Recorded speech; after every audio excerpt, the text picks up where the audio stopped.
सर्व पितृ अमावस्येला श्राद्ध कधी करावं? चला जाणून घेऊया योग्य तिथी।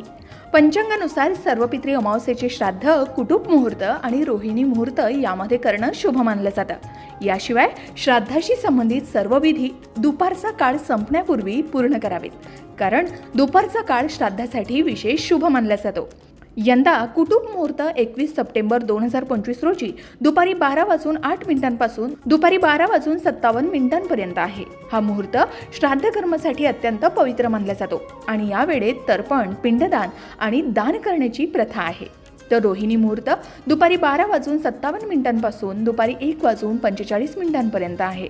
हा मुहूर्त देखील श्राद्ध कर्मासाठी शुभ मानला जातो आणि यामध्ये पितरांसाठी प्रार्थना आणि विधी केले जातात। तर दुपारची वेळ 1:45 पासून दुपारी 4:11 या काळातही श्राद्धाची विधी पूर्ण केले जाऊ शकतात, परंतु शक्यतो कुटुंब आणि रोहिणी मुहूर्तातच विधी पूर्ण करणं अधिक श्रेयस्कर असतं असं सांगितलं जातं। या दिवशी पितरांचं स्मरण, तर्पण आणि दान करून त्यांचा आशीर्वाद प्राप्त करावा, ज्यामुळे कुटुंबाला शांती आणि समृद्धी मिळते असं सांगितलं जातं।